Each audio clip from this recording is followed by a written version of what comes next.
Ça a été très compliqué à répéter, pour tout vous dire, parce que quand on joue quelque chose, à côté, il se passe autre chose. Oui. Et on doit non pas jouer avec eux, mais entendre ce qui se passe. Donc, c'est un exercice de style. Il y a un moment où on fait partie d'une grande partition et on doit être exactement et précisément dans le rythme, sinon ça ne fonctionne pas. Bienvenue dans l'interview culture. Vous l'avez vu au cinéma, au théâtre, à la télévision.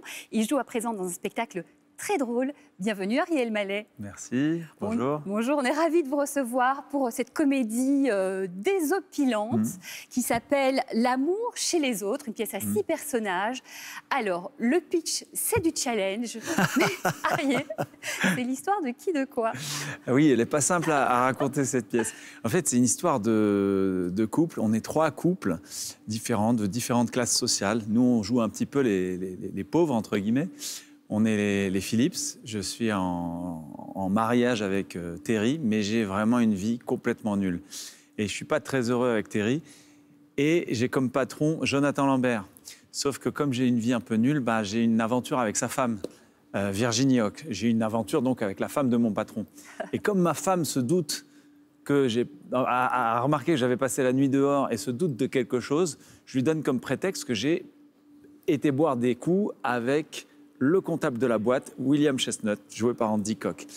Voilà, ce qui fait que ça donne lieu à un dîner qui se passe simultanément chez les Phillips et chez les Foster. C'est l'originalité de la pièce, c'est un exercice de style. On est dans une partie de la scène, le décor est divisé en 2 parties. Il y a les Phillips, c'est nous, les pauvres, les foutraques, et les riches, le patron, les Foster, à droite. Et on passe de l'un à l'autre comme ça au milieu des scènes et c'est assez fou à jouer. On va creuser ça, franchement, bravo, défi réussi. On va vous en dire plus avec ces quelques images, regardez.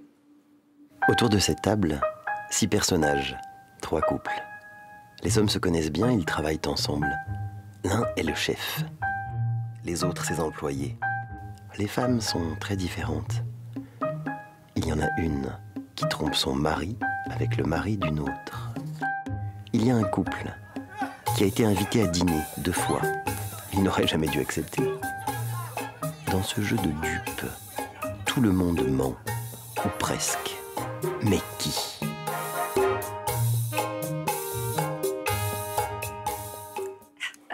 Bon. C'est une musique qu'on écoute tous les soirs.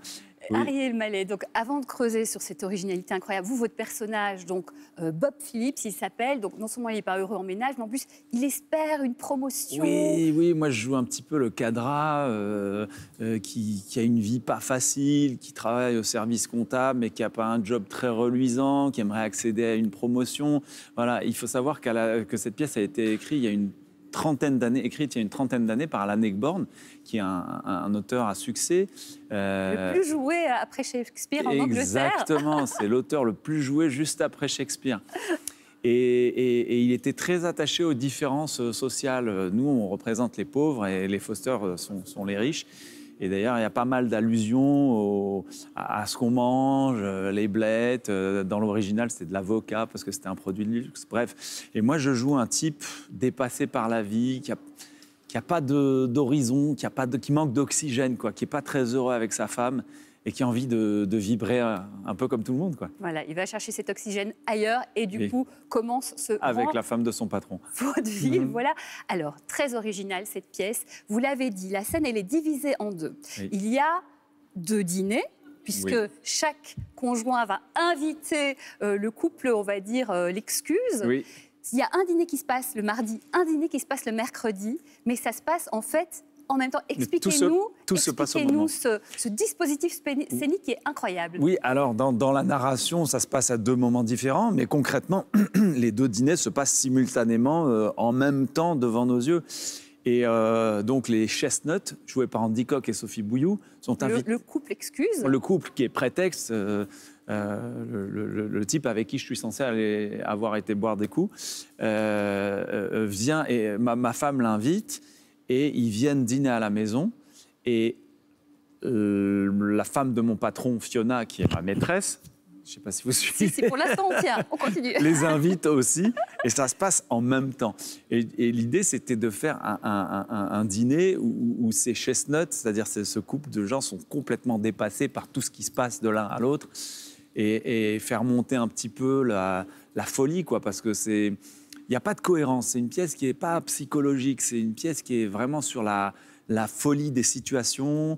C'est pas une pièce de réplique, c'est une pièce de comique de situation.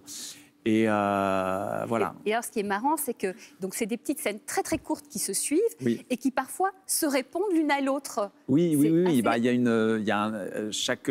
pendant qu'on joue, il se passe des choses à côté. Et en fait, voilà, de toute façon, maintenant, on est habitué avec les écrans à avoir plein de choses en même temps. Donc, il y en a qui ne seront pas dépassés. Et c'est vrai que l'idée, c'était que ce soit une pièce ultra rythmée qui ne s'arrête jamais.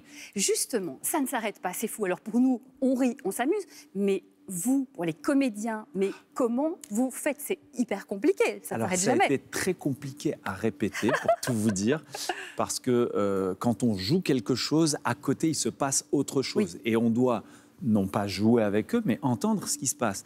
Donc, c'est un exercice de style. Il y a un moment où on fait partie d'une grande partition et on doit être exactement et précisément dans le rythme, sinon ça ne fonctionne pas. C'est comme une grosse chorégraphie qui ne s'arrête jamais. Oui, exactement. C'est chorégraphié, c'est à la demi-seconde près, parce que si on a une demi-seconde de retard, le rire n'est pas le même, les réactions ne sont pas les mêmes et on perd en rythme. Mais... C'est arrivé à Les Petits Secrets, la pièce elle a commencé depuis pas longtemps, c'est arrivé que quelqu'un se trompe et qu'il faille rattraper. Comment vous faites dans ces cas-là? Il nous est même arrivé d'être en boucle, de dire 2 fois la même réplique et de se dire « Ah mince, on l'a déjà dit ça !»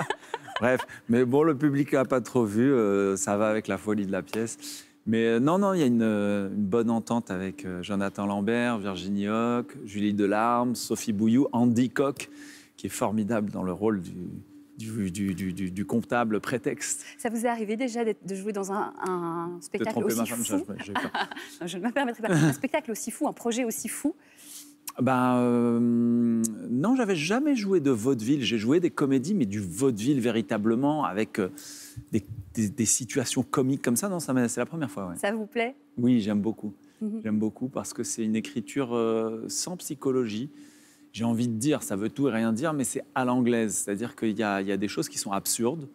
Et il ne faut pas chercher la cohérence, il ne faut pas chercher c'est juste le plaisir des mots et de la situation. Du comique de situation, voilà, comme on l'appelle. Alors le spectacle s'appelle L'amour chez les autres. Je signale que le metteur en scène, c'est Ladislas Cholat, très connu dans le milieu. Ça se passe au théâtre Édouard VII à Paris. Franchement, c'est complètement fou pour le public, mais on se marre. On pense à vous, les comédiens qui couraient dans tous les sens, mais ça rend super bien. Merci infiniment, Ariel Mallet. Beaucoup de succès à vous et à toute votre équipe. Merci infiniment. Merci. On se retrouve très vite pour une nouvelle interview culture et d'ici là, bon spectacle.